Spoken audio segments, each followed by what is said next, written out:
He didn't say a word when they handed him the axe, not a complaint, not a sigh. He just turned it over in his hands the way a man does when he's reading something other people can't see, running his thumb along the pole, checking the hang, tilting the head so the light caught the bevel. Then he set it down on the splitting block and looked at the woodpile like he was solving a problem. Nobody else had noticed yet. His name was Gilles Trépanier. He was 73 years old. He had a bad knee from a winter he didn't talk about, a coffee thermos that never left his truck, and hands that looked like they'd been carved from the same spruce he spent his morning splitting. Nobody at the Forestry Skills Invitational in Rivière-du-Loup knew who he was. He hadn't registered under any title. The form just said Trépanier G and under organisation retired. The axe they'd given him was the last one on the equipment table. The other competitors, most of them 30 years younger, some sponsored, most wearing branded fleece, had arrived early and taken their pick. What was left for Gilles Trépanier was a felling axe, with a cracked eye socket where the handle met the head, a bevel that hadn't been touched in what looked like 2 seasons, and a hang so far off-centre it would have thrown a man's shoulder out by noon. The young volunteer who'd handed it over had said, "Sorry, sir, it's all we've got left." He'd said it the way you say something to an old man you don't expect to be here long. Gilles had nodded. He'd said, "That's fine, son," and then he walked to his truck. What he pulled from the cab wasn't a new axe. It was a canvas roll, the kind that ties at both ends, worn soft with use. He set it on the tailgate and opened it slowly, not because he was being dramatic, but because that's how you treat tools you've had for 40 years.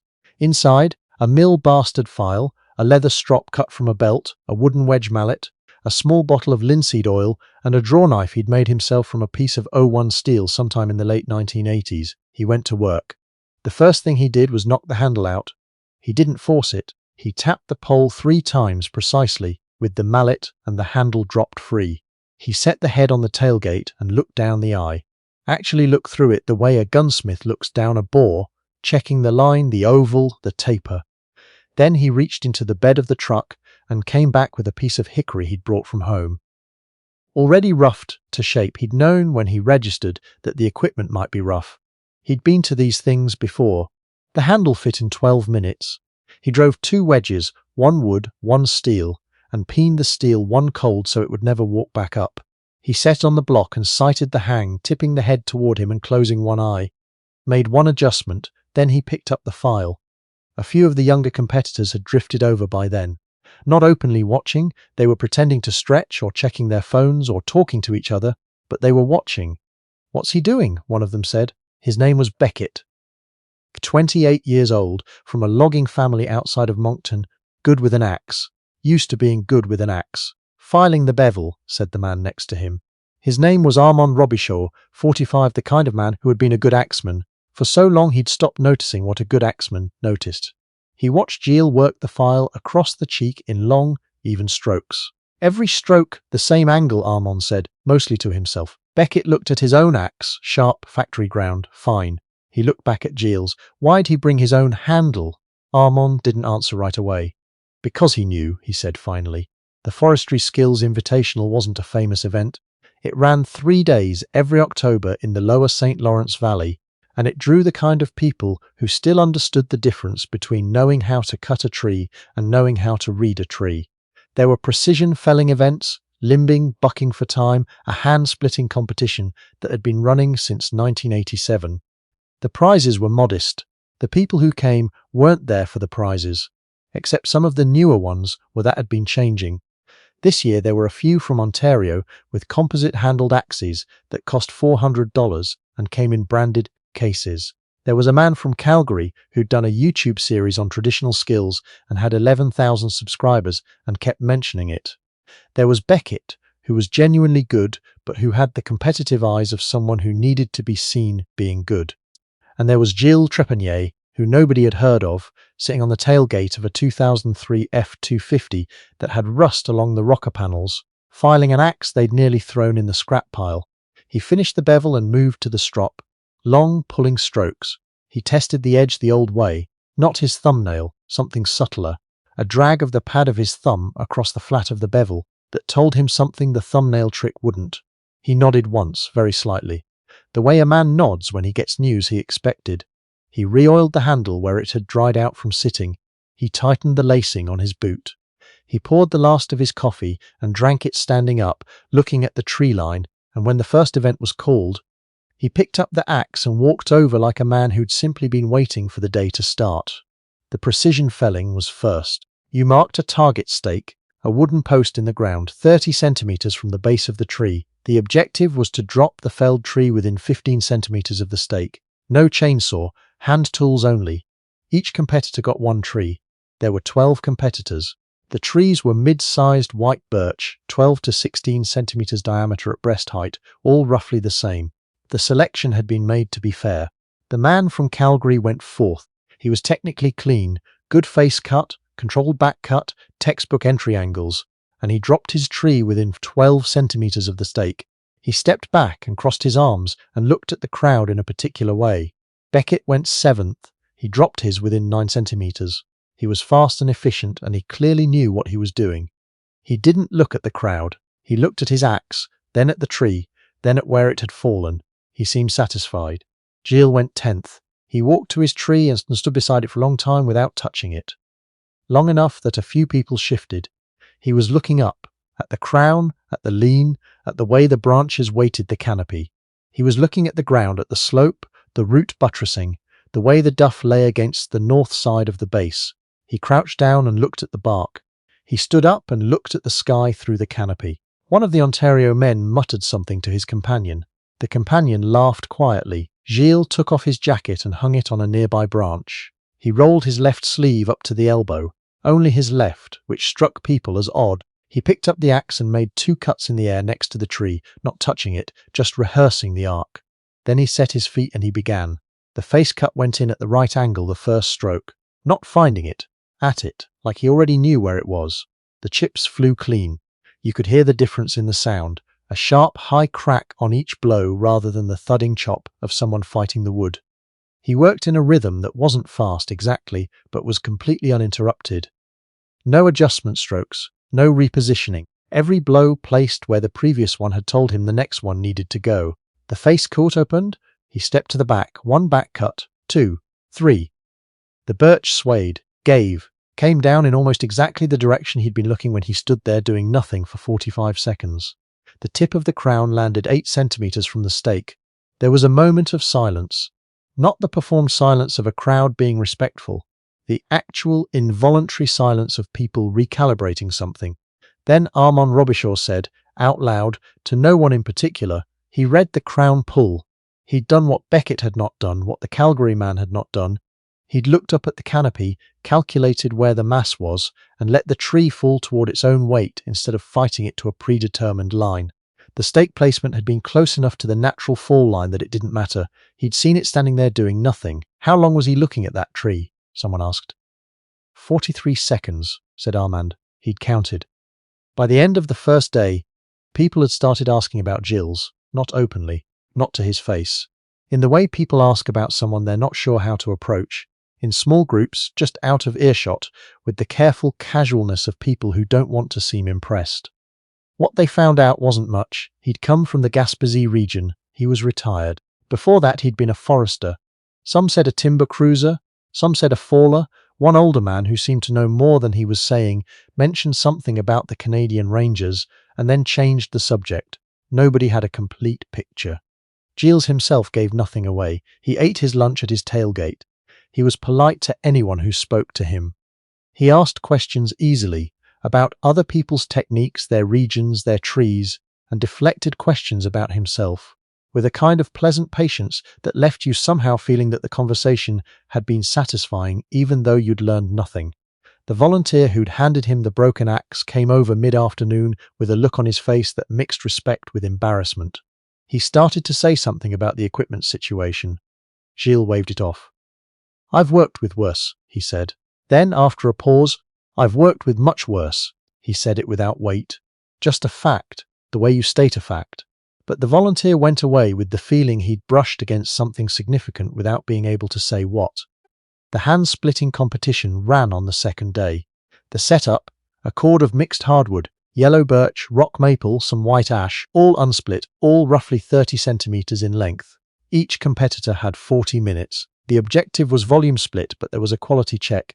Rounds had to be split to within a specified size range, or they didn't count. This was where the sponsored equipment made a difference, or was supposed to. The Ontario men had splitting mauls with fiberglass handles and precision ground heads. Beckett had a Gransfors Brux that cost more than Gilles's thermos and his truck combined, probably. The Calgary man had switched from his felling axe to something that looked like it had been custom ground. Gilles had the same axe he'd fixed the morning before. The judge walked the line before they started, inspecting equipment. He paused at Gilles' station, looked at the axe, looked at the pile of rounds assigned to Gilles' station. "You're using that?" "Yes," said Gilles. The judge looked at him for a moment with the expression of a man who wants to say something but can't find the appropriate professional framing. He moved on. 40 minutes. The thing that struck people watching Gilles wasn't his speed, it was his stillness between strokes. Where the younger men were working in continuous motion, picking up rounds, setting them, swinging, picking up the next, Gilles paused. A half second, sometimes a full second, just looking at each round before he set it on the block. Beckett was faster, there was no question, but Gilles's rounds fell in two pieces almost every time. Clean splits, through the heart, no wrestling the head out of green wood. And he never, not once in 40 minutes, had a round spin off the block. When you set a round wrong, it spins.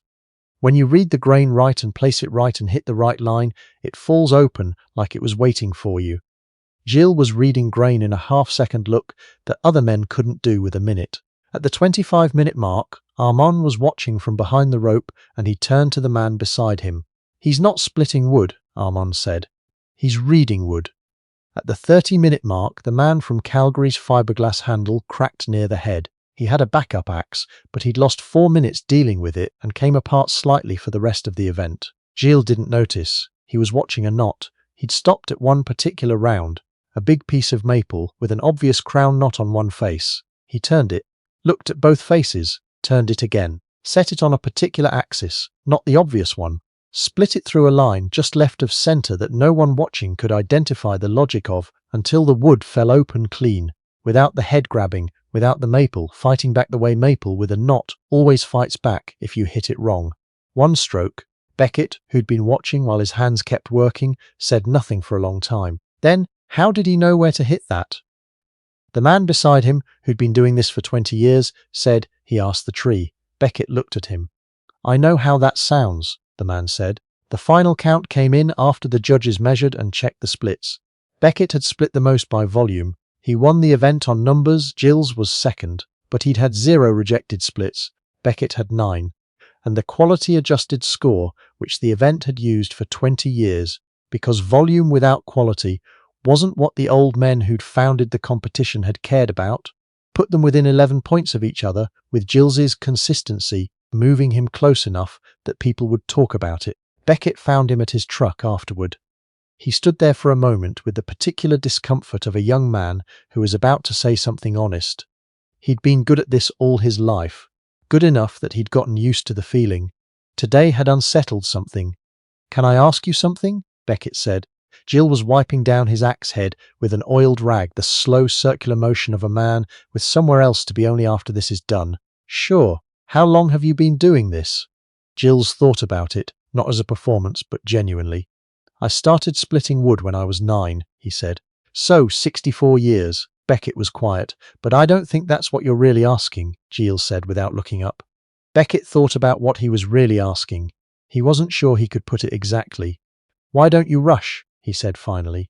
Gilles set the axe down. He looked at Beckett for the first time in the conversation, the direct, easy way of a man who doesn't need to establish anything. "When I was young," he said, "I thought speed was how you proved you knew what you were doing."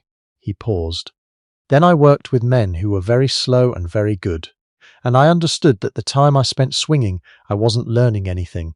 The time I spent looking, that was where everything was." He picked up his thermos. "The swing is just the question you ask after you already know the answer." Beckett stood there with that for a moment. "You were a ranger," he said. It wasn't a question exactly. He'd heard things. Gilles didn't answer immediately. He put the thermos in the cab. He picked up the canvas roll and folded it and set it behind the seat. Then he said, "I was a lot of things." He said it simply, without any weight or mystery intended. "Like you'd say I've lived in a few places. "I was also a forester," he said, "and a father, and a man who once spent 4 days in January in northern Quebec with no axe at all and nothing but a folding saw and what I knew." He closed the truck door. "The axe is easier, I'll tell you that." Beckett laughed, a short, genuine laugh, the kind that comes out of you when you weren't expecting it. Gilles looked at him once more. "You're good," he said. "You're actually good. Don't let today make you think you're not." He said it plainly. "The way you say something that's true, and that the other person needs to hear, and that you're not interested in softening or inflating. You read fast, you'll learn to read slow. It just takes more time than you've had." Then he got in his truck and he drove away. The third day was the limbing event. Prescribed work: remove all primary limbs from a 12-meter length of felled spruce to within 3 centimeters of the bole. Both sides, no ladder, 45 minutes. By the time it was Gilles's turn, people had arranged themselves differently. Not a crowd. Nothing as obvious as that. But the informal knots of spectators had reoriented. When he walked to his spruce, the space around it was more attentive than the space around the other trees had been. He stood at the butt end and looked down the length of the tree the way you look down a barrel, and then, without ceremony, he went to work. What people noticed, and what they talked about for the rest of the weekend, and later over beers at the Motel Bellevue in town, was the economy. He was not doing more than needed. He was not demonstrating anything. He limbed from the bottom, working upward on each section, keeping the head low, using the weight of the axe rather than his arms. He did not raise the head higher than necessary for any single stroke. He was not working for the sound, the way some men do unconsciously when they know they're being watched. He was working for the limb. There was one moment about 2/3 through when he came to a dry limb near the crown. Old, hard, not quite flush with the bowl. He stopped, looked at it, changed his grip very slightly, moved his bottom hand perhaps 3 centimeters toward the head, made one stroke. The limb came off so clean the wood didn't fray. The man next to Armand whispered something. "Choked up," Armand said. "Shorter lever for a short, hard stroke. You get more control, less travel." He watched Gilles move to the next limb. He knows the exact right grip for every kind of stroke. He's changed his grip 17 times since he started. "How do you know?" "Because I've been counting." He finished with 9 minutes to spare. His inspection score was the highest of the day, 3 centimeters from the bowl all the way down, without a single torn fiber. At the close of the invitational, there was a small dinner in the community hall. Plywood tables, donated food, people standing in clusters. The kind of evening that doesn't feel like an event, but that people remember a long time. Gilles sat at the end of a table with a plate of tourtière and a cup of bad coffee, and he was visited over the course of the evening by nearly everyone there. Not because he'd won overall, he hadn't. Beckett had more cumulative points, but because of something harder to name. People wanted to be near something they couldn't quite identify.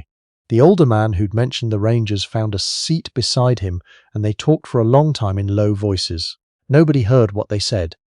The Ontario man with the expensive equipment sat down for a moment, looking slightly young in a way he hadn't looked at the start of the weekend. He asked Gilles where he'd learned the grain reading. Gilles said he'd learned from a Cree faller in 1978 who hadn't spoken much English and had instead communicated primarily by pointing and then doing it right. He said it was the most efficient apprenticeship he'd ever had. The man asked how long he'd worked with the Cree faller. 8 days, said Gilles, but he put 40 years in those 8 days. He paused. Some people are teachers without deciding to be. The volunteer, the one who'd handed him the broken axe, came over near the end of the evening. He seemed to have been working up to it. He said carefully that he hadn't realized who Gilles was, that he'd heard some things over the weekend about the Rangers, about northern Quebec, about things Gilles hadn't mentioned. Gilles looked at him with a patience that was genuine, not performed. "You didn't do anything wrong," he said. "It was an honest error. The axe was falling apart," the volunteer said. "Yes," said Gilles, "it was. And you fixed it." "I did." The volunteer looked at him with something that was somewhere between admiration and bewilderment. "How come you didn't say something?" "When I handed it to you." Gilles was quiet for a moment. Outside the community hall, the St. Lawrence Valley was dark and cold and enormous, and somewhere in the spruce stands the trees they'd cut were already starting to change at the cut face in the particular way cut trees do. "Because," Gilles said, and he said it the way he'd said everything else all weekend, plainly, without decoration, without reaching for weight he didn't need. It wasn't the axe I needed to prove anything about. He finished his coffee. It never is, he said. Not once, in my experience. Not in 60 years of this. He set the cup down. The tool is only what the man brings to it. Fix the man first. The tool will follow. He stood up and he thanked the people around him, and he put on his jacket and he walked out into the cold Quebec October and got in his truck.